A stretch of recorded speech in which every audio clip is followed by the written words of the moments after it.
be a Gundy fan. It's just so tough right now. We're playing with a different set of rules, with a different set of sheep, and right now we're getting out sheeped. Yeah. Yeah. So have you been to a game this year? It's very frustrating as a fan.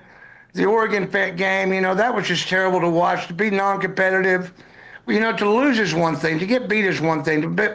To not show any competitiveness at all is completely another. And I was just disappointed by the fact it didn't look like we had any athletes. Yeah. We didn't have anybody that could run. We didn't have anybody that could tackle. Yeah, so you go back to the Jimmy Johnson days. You came in 1980. That was a knock your damn eyes out thing. And you've been on teams that didn't necessarily – of course, you played on some great teams too, culminating in the Blue Bonnet Bowl and some great players. But you've also been on teams that didn't exactly reach the expectations. So from that perspective, kind of compare the way that, back then whenever you were coming to Oklahoma State and the way it is now and how you view that as both a coach and a player. Well, I guess I'll start with saying we never got beat 69-3 by anybody. Yes. And I think the year that you probably speak of was 82 because we had a lot of great talent on that team. And for some reason, we couldn't just get over the hump. We tied 2 games that year back before the overtime rules took effect. We tied Kansas and Colorado, both at home. Should have won both games, of course. And I think we finished maybe 4-5-2 that year. And we had a lot of talent. The guys that was their last year, Mike Green comes to mind, Gary Lewis, Terry Young, Mark Cromer. I mean, we had some talented seniors that year, that were wonderful players and wonderful leaders. And it's just a shame we couldn't quite get over the hump. Yeah. Greg Hill is another one. Yeah. Yeah. And Jimmy Johnson obviously was the master motivator. He was a great coach, but Coach Gundy has meant everything to Oklahoma State. So it's a weird dichotomy. I know it's weird for somebody like you who really feels a lot of pride in playing at OSU. Also, you love Coach Gundy because he's been good to you and coming back and that kind of thing. So He's been good to me. He's been good to me. He's been good to Mary. He's been good to our family. And, it really makes you feel like you're part of a team again. And that's what really this all comes down to. Yeah, it's just being a part of the Cowboy team. Sure. So what types of things, as a former player, what types of things does he do to make sure guys like Kevin Godfrey still feel a part of the program? Oh, we get constant emails all the time. If not necessarily from him, Rod Johnson, who you probably know, who's affiliated with the program. I believe his official title is administrative assistant now. He keeps us up to date on everything that's going on in Stillwater. We have 2 or 3 reunions a year that, Mike always shows up. Coach Gundy always shows up and makes his presence known at those. And it just didn't go on with the other coaches that were there since I left, including Pat. Yeah. Yeah, we're old guys. So let me, Pat Jones mentored Coach Gundy, and Coach Gundy references Coach Jones all the time. I think you would agree. Matter of fact, I think you've heard you say this, and correct me if I haven't, that Pat, if there was any one probably big disagreement as far as the way that Pat Jones saw things and did things, is that he was too conservative, especially on the offensive side of the ball. And I think we're seeing, as Oklahoma State struggles more and more and more, it seems like you're seeing more and more of the Pat Jones come out of Mike Gundy in the sense that he's getting more and more conservative. Would that be a fair way of saying things?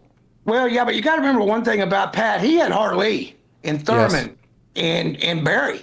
And Coach Johnson didn't have that. I mean, Malcolm Lewis and Bobby Riley and Gerard Green and all those guys. Love the hell out of those guys, but that's not Hartley.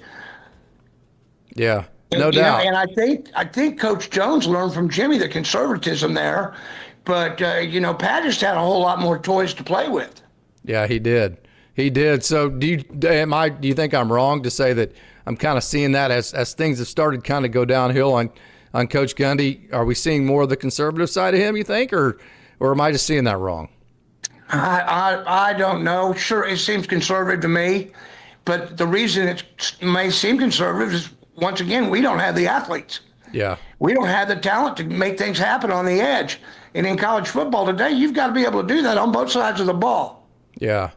Yeah. So if you're say Kenyatta Wright and you're in charge of, you're kind of the GM of this situation, we all know the issues, the money, the NIL, the transfer portal. We know these issues. You're very close with it. You get all these emails. You talk to all these people that are a part of this. What is the solution here for Oklahoma State? Oh man, I don't know. I wish there was an easy answer to that, Casey. And if there is an easy answer to it, I don't know it. Yeah. It's easy to sit out here and say, well, we need more money. We need more money. Well, where's that going to come from? I don't have it. Yeah. I don't think you have it. I don't know your finances, but I don't think you have it. Well, I was hoping that somebody hit that lottery last weekend with Oklahoma State blood in them, to be honest with you. Yeah. Yeah. So that's easy to say we need more money. We need more money. I guess you just keep recruiting that portal like you would normally a 4 or 5 star high school kid. Yeah. Yeah. I mean, that's what he did last year. He went out and got a whole bunch of new players, but you've gone through this. I think it's ludicrous to say I love Coach Gundy.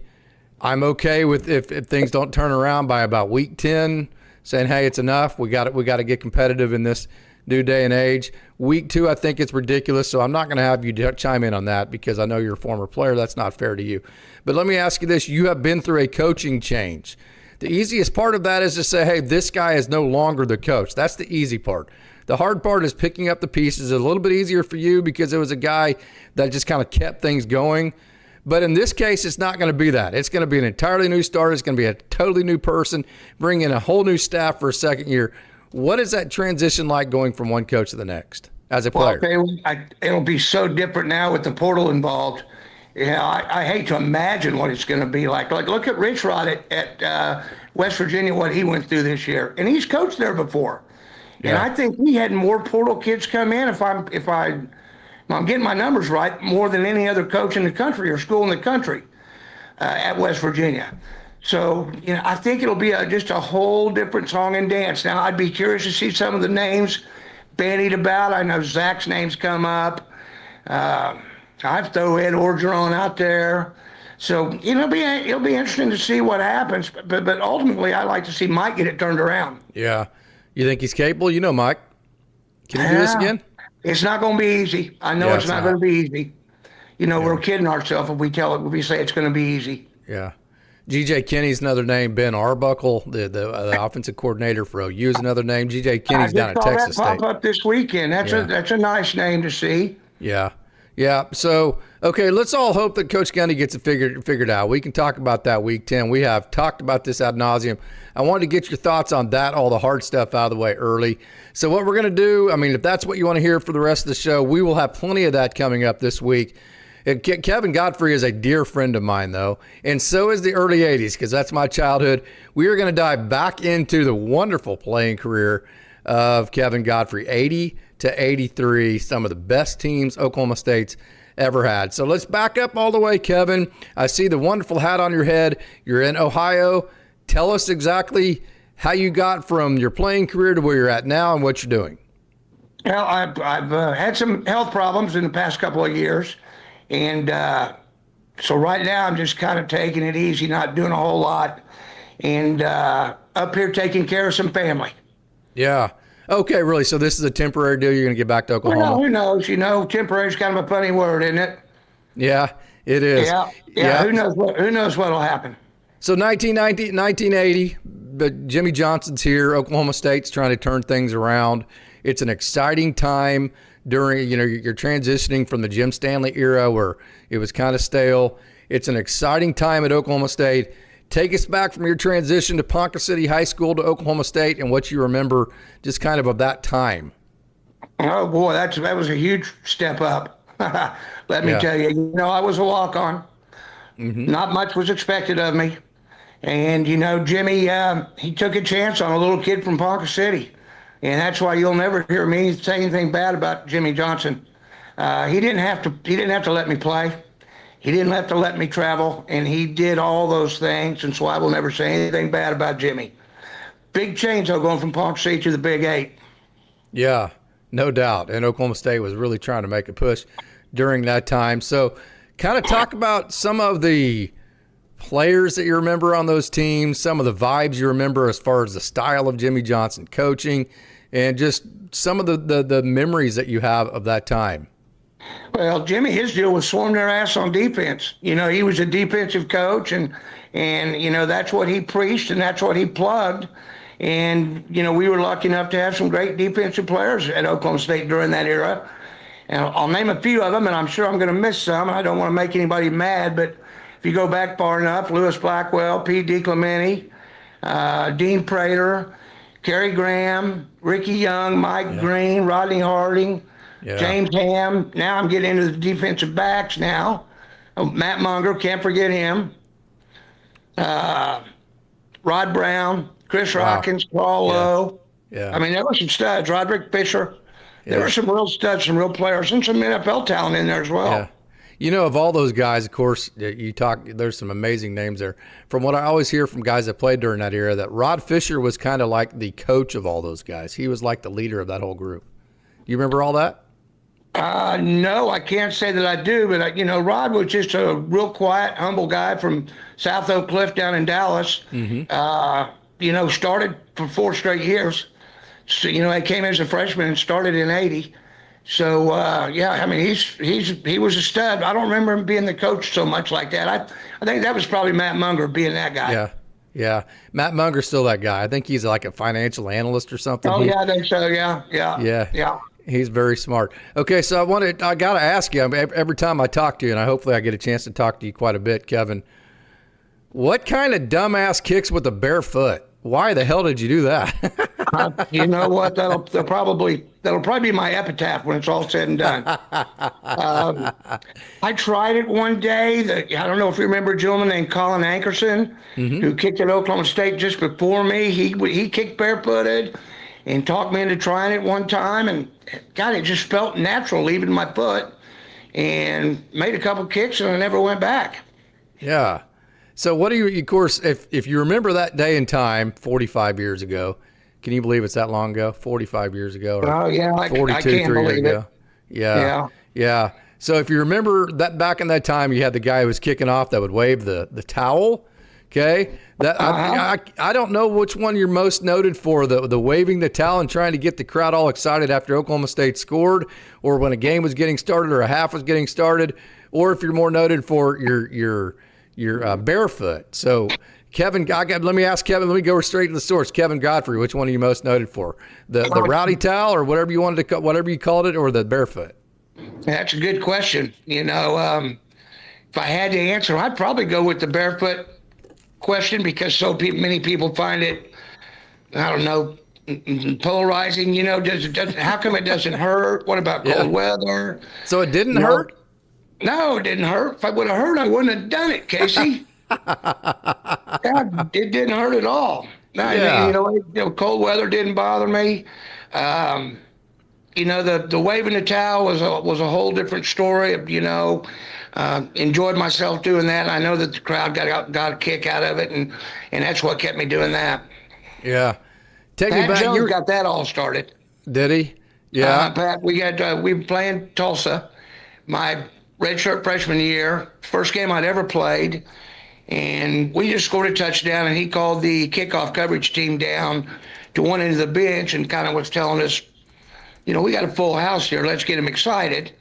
And I guess I kind of went overboard with it. So how did what did you call it? Did you call it the rowdy towel? Is that what you called it? I know it had a name. No, they had towels that said "Crank 'em up, Kevin" on there. So crank 'em up, Kevin. That's what it was. How did that come about? I've got no idea. I just showed up one Saturday for a game, and they were handing them out throughout the crowd. So was that after you'd done it once, or was that before? Like, did you just bring out did you just bring out a towel one day, or did they give you a towel, or how'd that work?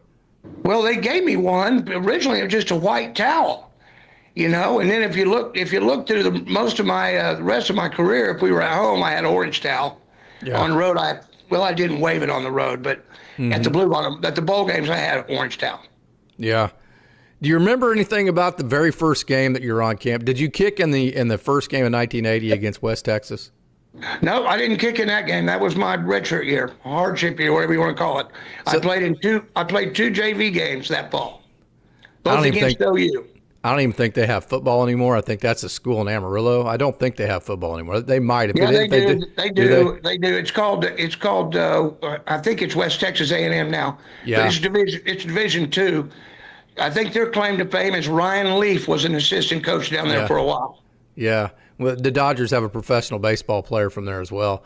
That was the Aaron Wilkerson, I think, was his name. But so that's the knock your damn eyes out year that I remember. 1980, OSU was supposed to be absolutely. so good, and you lose at home 20-19 to West Texas State. Yeah. What do you remember from the night at Murphy's that night? Yeah, I did not go to Murphy's that night, let me tell you. I do remember we had a couple long touchdown passes dropped that game. Oh, did we? I won't mention any names. Oh, no. Yeah. No, I'm not mentioning any names. Couldn't pay me enough to mention the names. What do you remember of the trip to Arkansas? That wasn't a terrible game. We lost by, like, if Oklahoma State would have went to Oregon and lost 33-20, like you guys did to Arkansas that year, your second game on campus, everybody would have been fine. 33-20, just be competitive. Yeah. That's all you can really ask for. I mean, let's don't kid ourselves. Oregon's damn good. Yes, no doubt. I mean, they are really, really good. But to give up 69 and only score 3, I mean, that's abhorrent. Yeah. What is, from your trained eye, what is the most, is there anything that you, from a trained eye perspective, have seen that we can hang our hat on as fans to go, okay, well, we could be excited about this because if they keep doing this, we could get better? Is there anything there that hangs, that you can hang your hat on to get OSU fans excited about? Not yet. You're right down honestly, not yet. Yeah. What is probably, you would say the same thing, wouldn't you? Yeah. I'd like to find something to hang our hat on. I'd like to find a strong point or something we can look forward to, but it's not there yet. I mean, we use 6 tailbacks or 5 tailbacks. We got 14 wide receivers, none of them that can run. Yeah, it's very frustrating right now. It is. And so the opposite question of that, beyond just the score of it, it wasn't a very impressive outing against UT Martin. UTEP did better against UT Martin than we did. Montana State did better against Oregon than we did. Beyond just the scores, what is the most disheartening part of OSU football just from an overall perspective right now from a former player? The fact that we couldn't compete. Yeah. I mean, it all comes down to that. I mean, I just can't imagine. Yeah. Maybe I should imagine, but I can't. We got beat at Oklahoma State under Jimmy back in the early 80s, but never like that. I mean, I think OU beat us one year. I think they scored over 50 on us one year. Nebraska in 82 beat us 48-10. But I mean, that was the year they had Pryor and Gill and Rozier. Yeah. They were beating a lot of people 48-10. No doubt. No doubt. So the first year that you're not redshirt, you're actually kicking at home, Lewis Field back then, an exciting game against Tulsa, Oklahoma State's opponent. So this is one of the reasons why I wanted to bring you in. This is the Tulsa week. Your very first game as a kicker for Oklahoma State, if I have my information correct, was against Tulsa in a home opener in 1981. First of all, tell us what you remember of that game and how the Tulsa week brings back memories for you. Well, I'll tell you, the first thing I remember is I was hoping like hell that we didn't lose the toss and I had to kick off to start the game. Were you nervous? Oh, yeah. I was nice. Nervous. Yeah. Another thing I remember is I never knew that the equipment managers went out and watered the field down before we practiced with my barefoot and everything.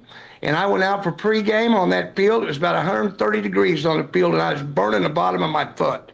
Oh, really? Never expected that to happen. On the old AstroTurf, not the field play turf, yeah. Yeah, I had no idea. I had to go get an ice towel and drag it with me everywhere during pregame. Really? Yeah, it was hot on the bottom of my foot. That might have been the most pain I felt kicking barefoot. Did you make it the whole day barefooted? Oh, yeah. How'd you kick? Yeah. Oh, I kicked good. I think I kicked off 6 times, and 5 of them were non-returnable. Oh, really? Okay, yeah. Nice. Yeah. 23-21 was the score of that game. What do you remember from that very first game? Larry kicked the field goal, last play of the game. Larry Roach, last play of the game. Yeah. Larry's obvious. Go ahead. I think Sean Jones had a good game running the ball that day. Yeah. He was a true sophomore. Yeah. And, defensively, I think we did just enough to keep our head above water. Tulsa had a pretty good team that year. Yeah. They had a quarterback named Kenny Jackson from over there in East Texas somewhere. He was pretty good. Yeah. And they had a couple of running backs named McKinney Lacey and Mike Gunner, and they were good. And I think even Lovie Smith might have played on that team, but he might have already been gone. Yeah, he went back to Tulsa last week, and I did not realize he actually was a Tulsa alum until I saw that clip. That's interesting you say that. Right. I think he might have left. I don't think he might have been on that team. I can't remember for sure. Yeah. Yeah, so that was they had a pretty good group of guys. Yeah, Tulsa was always good back. Was that the Dave Rader days? As a head coach, I think it was the John Cooper days. John Cooper, yeah, absolutely. Yeah, I think it was John Cooper. Yeah. They seemed like Oklahoma State every time we went to Tulsa. Hell, they beat us over there in '82. Yeah, seems like they did every time we went. First Sunday night game that was ever broadcast, college football game ever broadcast in America on a Sunday night. Yeah. What do you remember about that 11-10 game? How the hell did it end up being 11-10 at Colorado? Well, we're up 10-3. It's the fourth quarter. It's deep in the fourth quarter. And Colorado's got the ball like 4th and 12 on their own 5-yard line. And they get 13 yards on 4th down. And then just matriculate down the field, like Hank Stram would say. And then they score and get a 2-point conversion. They ran a bump play. What's that called? Where they run the wide receiver off of defensive back. Yeah, run play. Exactly, on the 2-point conversion. And that pissed Jimmy off. He followed the referee into the locker room, but never should have come to that. Yeah. Number one, we should have scored more than 10 points for sure. And they go 95 yards with no timeouts with under a minute to go. Colorado, really? Yeah, who was their quarterback? Huh? Who was their quarterback? Do you remember? Their quarterback? Yeah. Guy named Randy Essington. He was a Southern California boy. Yeah. That was right before Sal and Nessie, right? Oh, maybe half a dozen years before Sal. Yeah. I think Sal was probably late 80s, wasn't he? Yeah. And then the Independence Bowl that year against Texas A&M. I know there was a lot of excitement about that game. That was an ass whooping. They just lined up and kicked our butts. But we got them back 83. Yeah, we did. Yeah, down there on national TV. Yeah. So take us through that 83 game that you remember in the payback there. Hell, I remember it was really hot, and that stadium is huge. I think that stadium was probably the biggest one I ever played in. I think it's bigger than Nebraska's and bigger than Owen Field, they call it down there now. That stadium's huge. And I remember that they had the troops or, the Corps come out and meet our plane when it landed, and Reveille was with them and all this kind of shit, and I just thought it was kind of funny that when we did beat them, they had to go through all that obligatory Texas A&M stuff, and they just got their ass whooped. Yeah. They had to, sing and do their little spirit deals with the Corps or whatever. I was thinking to myself, I'd sure hate to do this just after I got my ass whooped. Was Ronnie Williams a quarterback that year? No, that was Rusty. Rusty. Okay. Rusty's 83. Yeah, he got hurt in 82. 82 was a little bit of Adam Hines and a little bit of Ike Jackson and very little of Rusty. Yeah. 83 was mostly Rusty. Yeah. So that was Turner Gill, the quarterback in Nebraska, right? Yeah. Year. That was the year that they did the 2-point conversion against Miami and dropped it. Is that correct? Well, Pack never got there. Yeah. And we lost. Yeah, go ahead. I was just saying, got to give kudos to Tom Osborne for going for 2 there. No doubt. And we lost. He could have kicked extra point. They're going to win the national championship. And we lost to Nebraska that year at home, 14-10. For some reason, I'm not remembering that game. I'm remembering a close game with Ronnie Williams at quarterback, and then obviously I'm remembering whenever we got our asses kicked. Well, Ronnie must have been 85. Yeah. I think the Ronnie quarterbacked 85 in the first half of 86, and then they put Mike in. Yeah. So who was the quarterback? What do you remember of the 14-10 loss to number 1 Nebraska at that time at home? Well, I remember this. at the very end of the game, they're up 14-10. There's probably under a minute and a half to go in the game, and they run on third down. They've got like 3rd and 2, 3rd and 3, and they run a pitch play. And I can't remember who it was, but somebody blows Rozier up and he fumbles. And the ball takes a perfect bounce right up into Mark Moore's arms, and he's got nothing but AstroTurf in front of him for 60 yards. But if you remember back in those days, NCAA football, you couldn't run with a fumble unless you caught it in the air. Oh, really? You could I did not not pick know a that. fumble up off the ground and run with it. I did not know that. We would have won that game. If the rules were such as they are today, we win that game because Mark was going to score. Yeah. Yeah, I saw Mark for the first time in about 25 years, a handful of years ago, and that's the first thing I told him. You know, if they would have had the same rules today that they had, back then that they have today, you'd live in infamy in Oklahoma State fans' minds. Well, he still does, but you would even more than he already does. He was awful good, wasn't he? Yeah, I think he's coaching middle school football over at Broken Arrow now, or Bixby, one of those. I think he's at Jinx. Yeah. I see Mark a couple times a year. Yeah, he's a great dude, absolutely great dude. So we're literally one fumble recovery away from beating the #1 team in the country that year.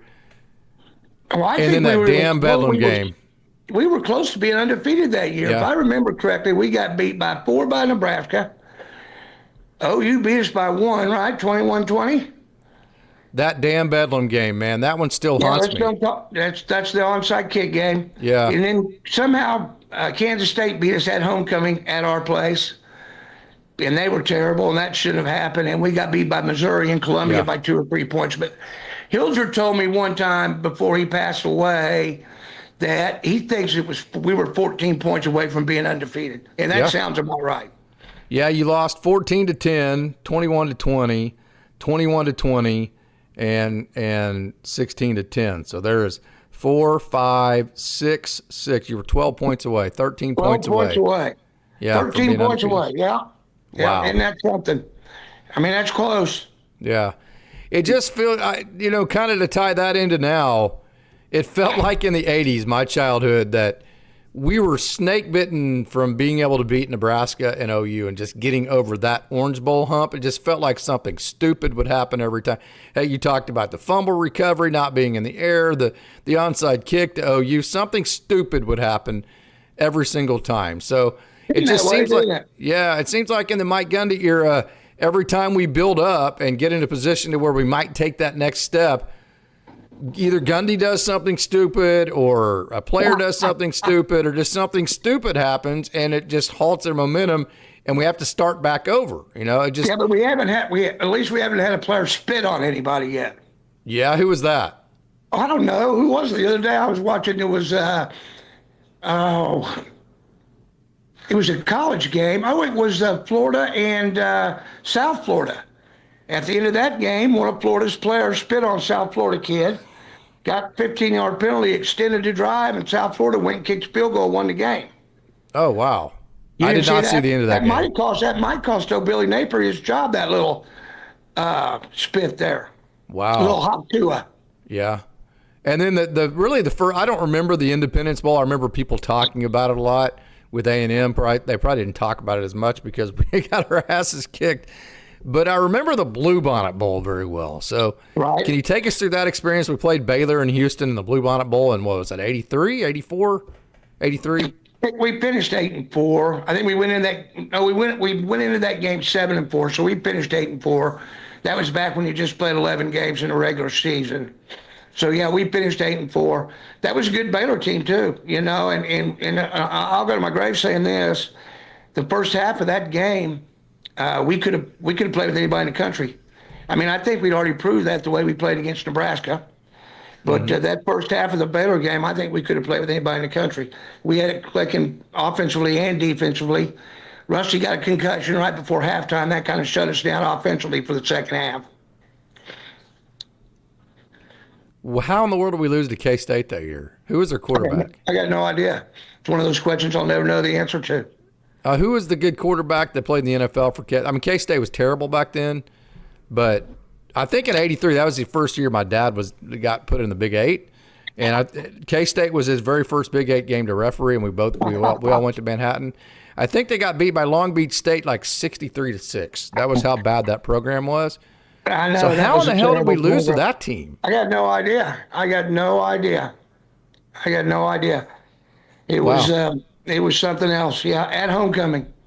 That was homecoming too, huh? Yeah, it was homecoming. We learned in high school, one game you never want to lose is homecoming.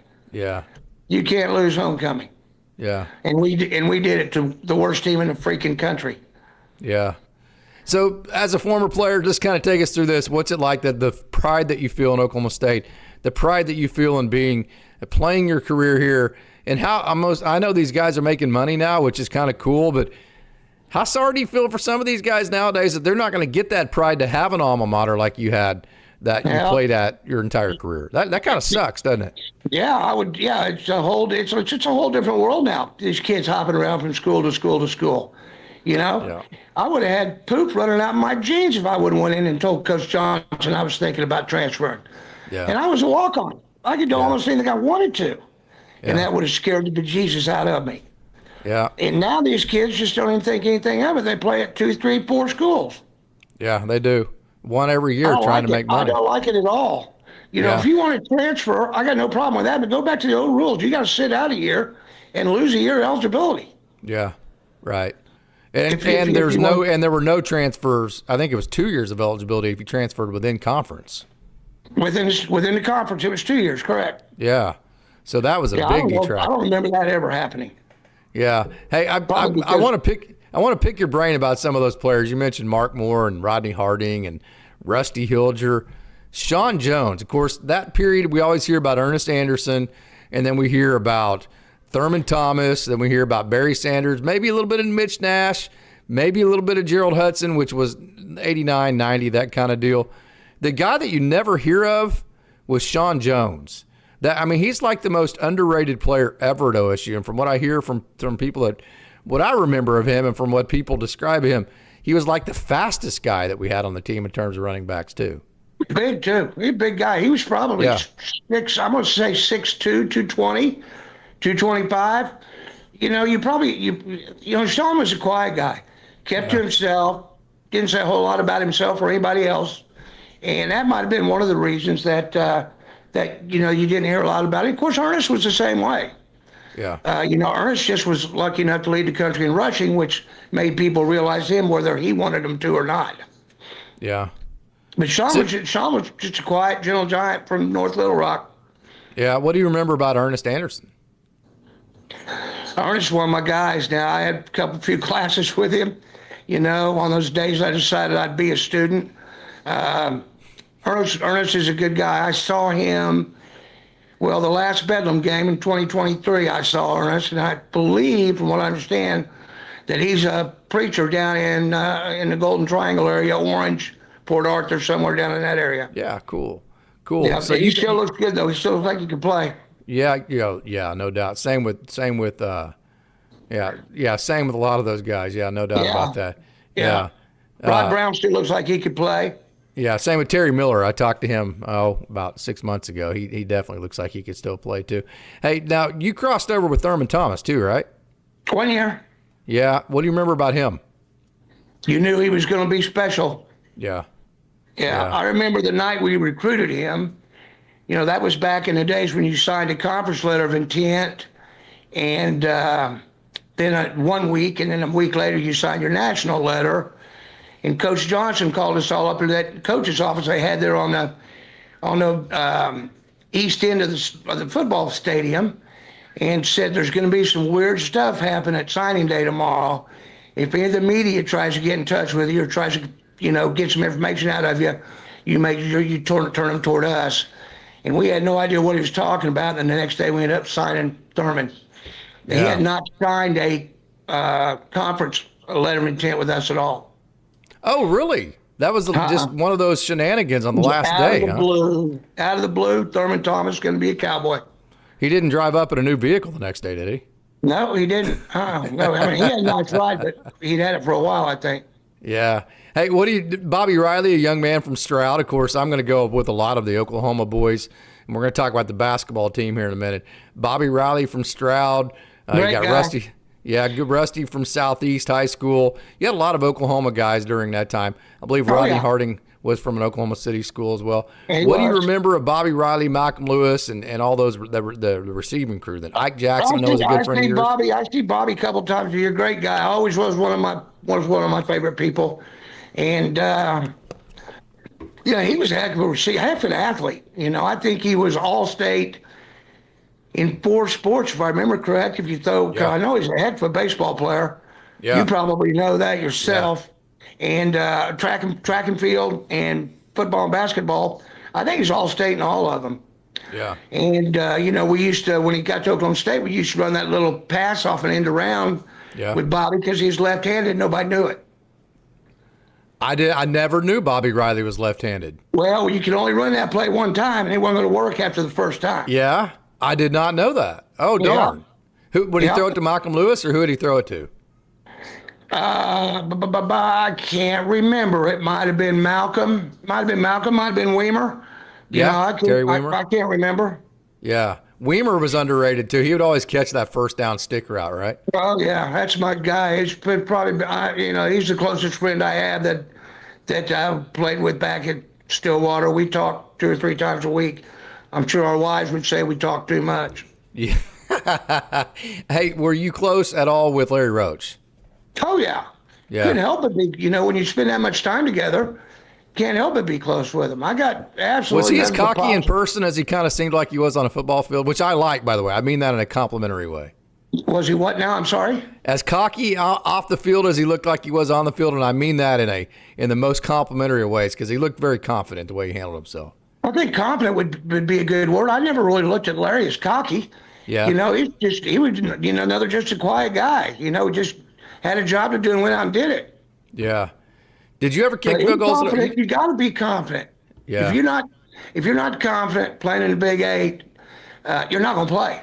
Yeah, right. You got to think you're better than everybody else you go up against, or you're not going to play.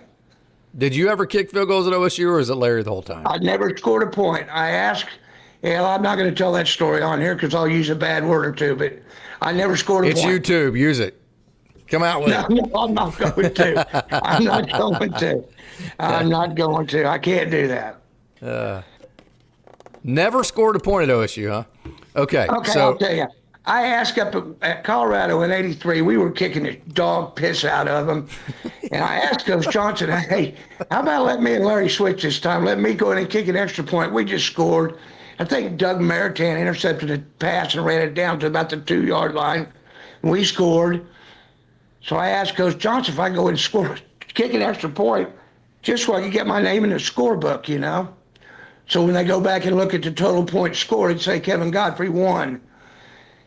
And Coach Johnson told me, we didn't bring you up here to score points. And I said, okay, I guess I'll forget I asked that question. that's the end of that one.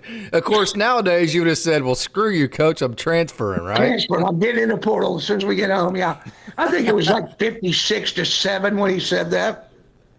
I got to know what Jimmy Johnson was like as a coach at OSU. I mean, He was, he had his little sayings. He liked to say, we were stretching. He'd go, loose as a goose. Let's get loose as a goose. Loose as a goose.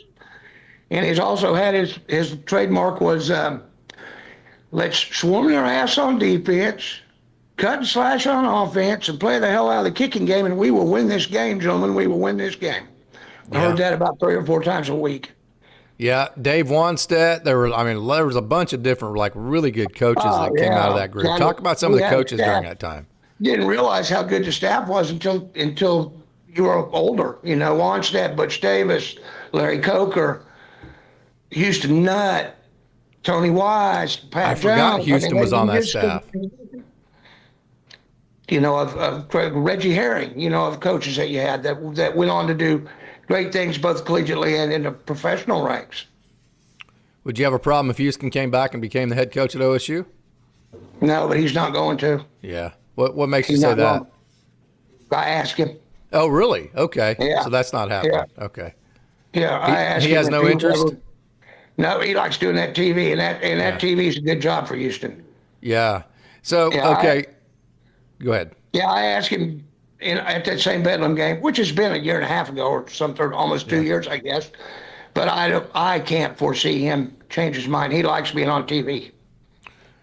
So I guess that begs the question: what kind of coach can Oklahoma State get? Is this as attractive of a job as OSU fans would like to think it is?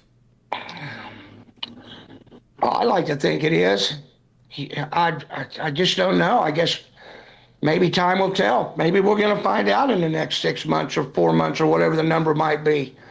And maybe we won't. Maybe we won't. I don't know. I like to think it's an attractive job. Yeah. Sure. Yeah. I'm sure that whoever they do bring in, if they bring somebody in, they're going to want to make some changes, and I don't blame them. Changes need to be made. Yeah, I agree.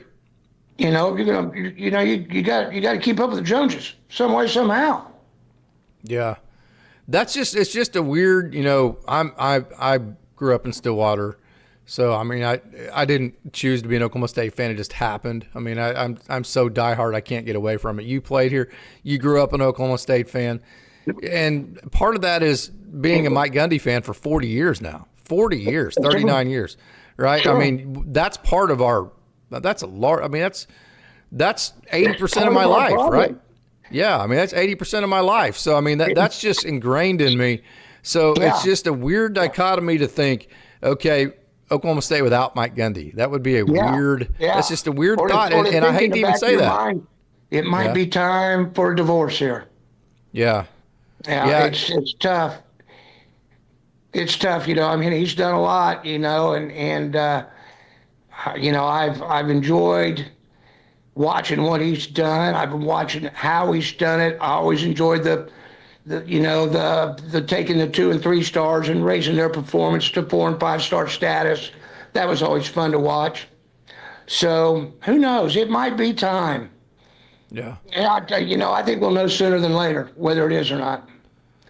So how late? I mean, how after Friday night?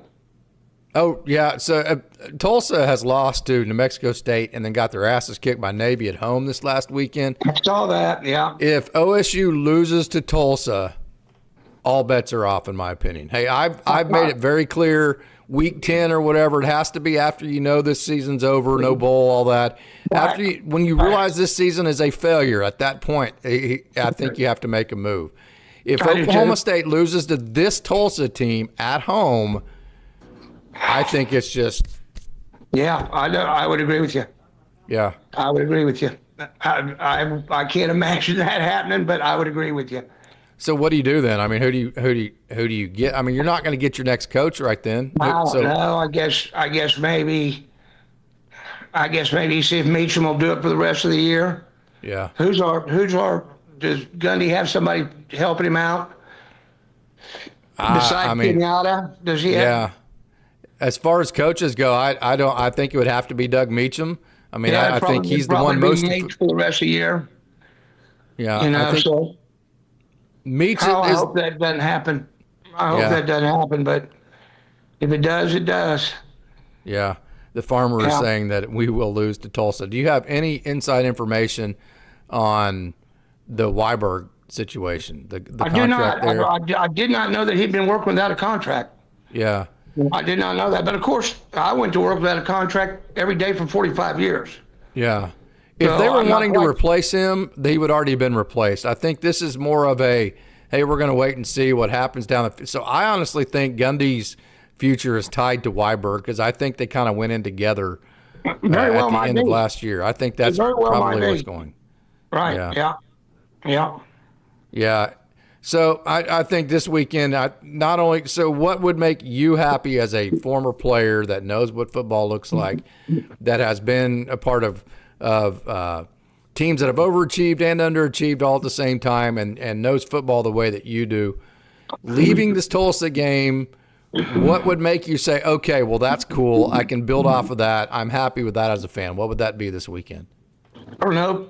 2 scores? Win by 2 scores? Oh, that's not very much. No, that's not very much. Like 21-7, you'd be okay with that? Oh, I was thinking more like I don't think we'll hold them to 7. I was thinking maybe more like 28-17, 28-14. You don't think OSU fans would lose their mind if we beat Tulsa 28-17? Well, they might, but it sure the hell getting beat 69-3.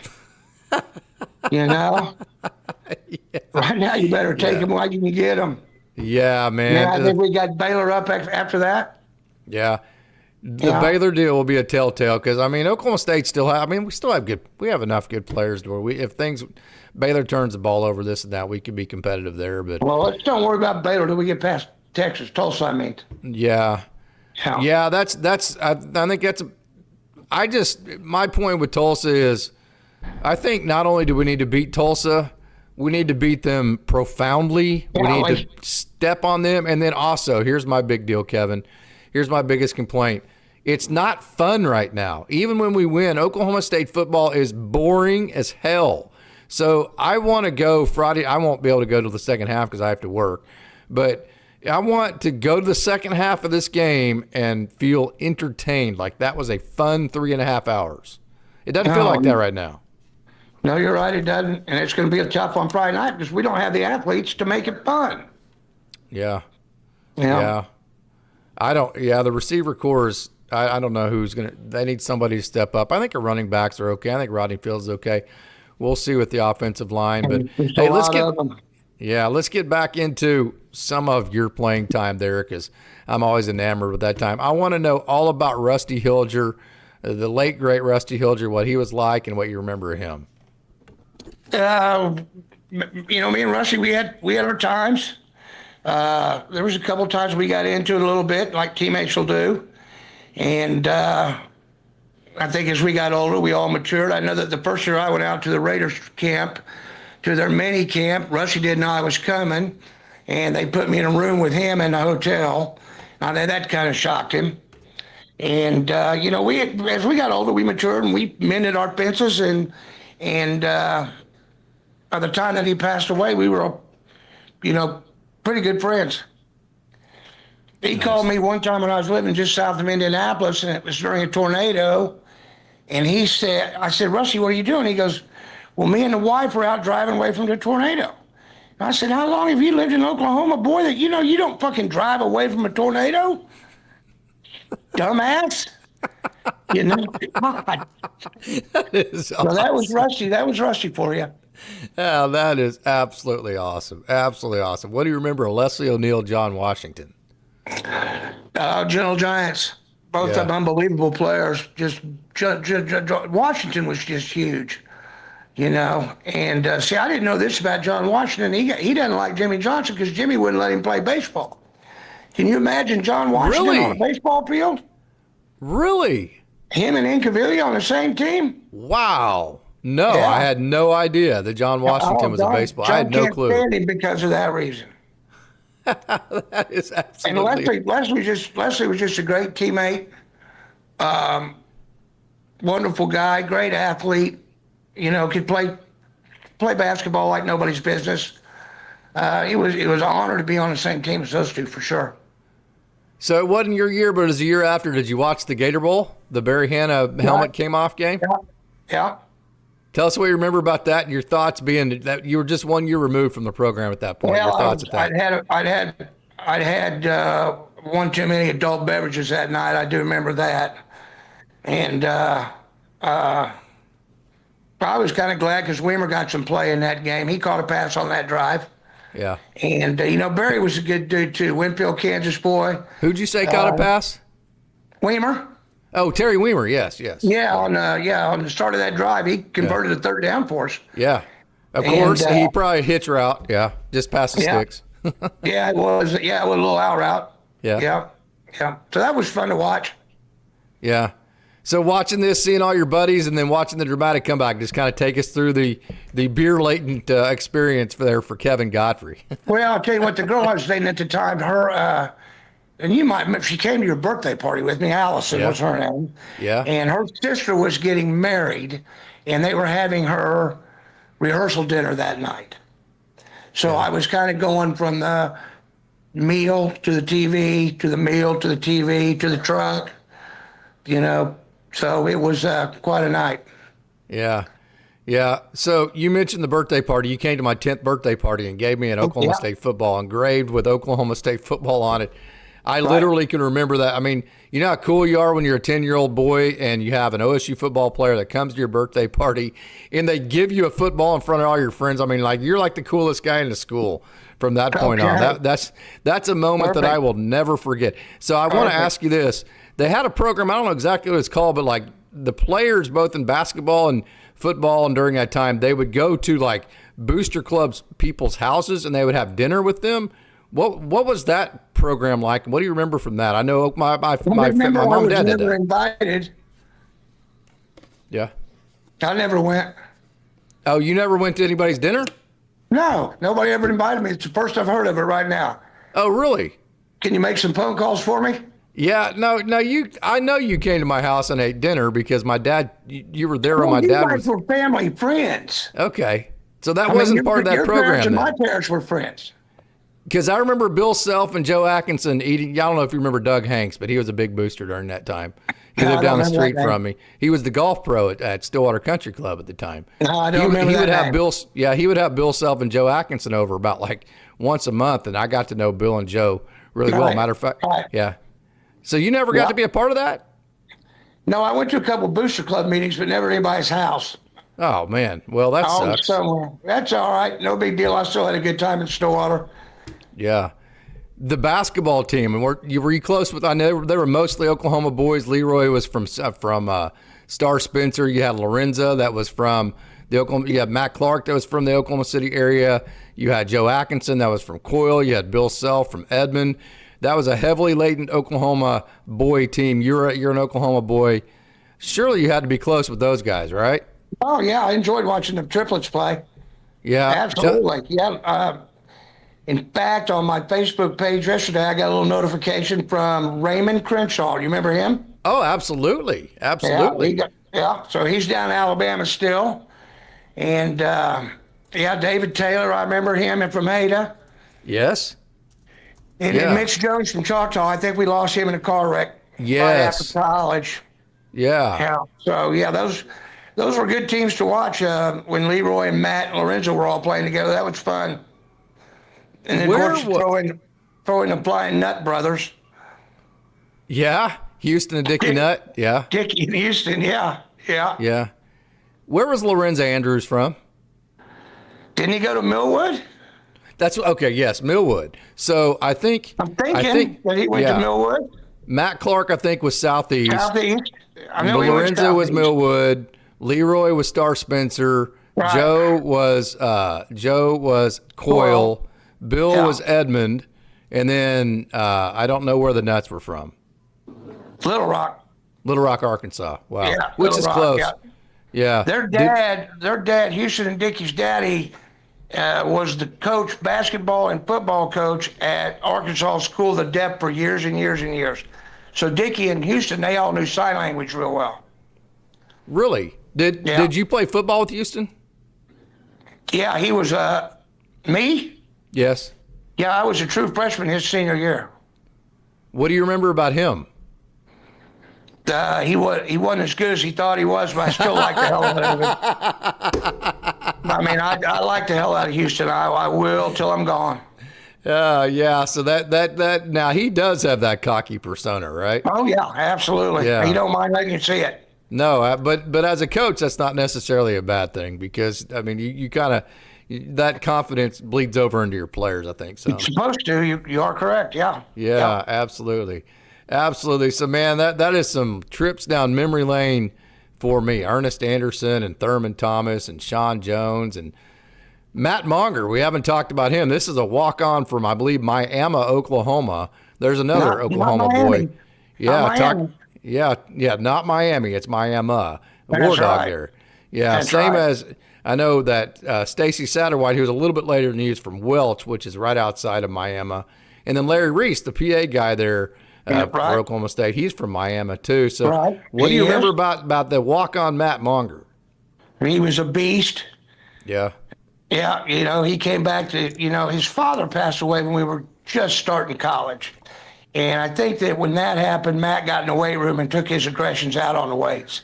Oh, really? And he came back in between our first and second year of school a whole different athlete. He'd gone from a 185-pound fullback to a 230-pound linebacker overnight. So that defense was John Washington, Leslie O'Neal, Matt Monger, Mark Moore, Rodney Harding, James Spencer. James, yeah. The guy I said that was the that I've heard was a coach on the Rod field. Fisher. Yeah, Rod Fisher. Wow, that was Raymond quite Pope, a. Yeah, Chris man, that was. Rockins. How in the we hell had did? teams. Yeah, Chris Rockins. Yeah, how in the hell did we not beat OU or Texas? And how did we lose to Kansas State, man? Yeah, that's the question. That's the $25 question, isn't it? Yeah. Yeah. Okay, Yeah. man, this has been a lot of fun. It's getting to be past my bedtime. I know it's even later for you because you're on the East Coast. So Yeah, I'm the East Coast bad boy now. My eyes are about to shut, Casey. Yeah. So give us your final thoughts, Kevin Godfrey, on the state of Oklahoma State football right now. Your playing time at OSU, anything that you want to get out right now. Yeah, I'll just say things that got to get better, and they got to get better in a hurry. And I'll go Oklahoma State 35, Tulsa 17. Does that sound better? That sounds a lot better, Kevin Godfrey. Okay, This is let's awesome. go 35-17. We need to do this every year, but we need to do it in person. Okay. The only Okay. time we've talked is digitally. We need to get together, go to Joe's or go somewhere. And, Sounds good. and maybe you I can will throw let me you in a know trash next can time. and we I'll let you know next time I'm going to be around, brother. maybe you can throw me in a trash can and we can relive old times and do It wasn't me that threw you in a trash can. I can promise you that. Kevin Godfrey, Yeah. thanks, man. It's great to see your All face. right, Casey. See Thanks, ya. brother. I appreciate All right. it. Go Pokes. Go Pokes.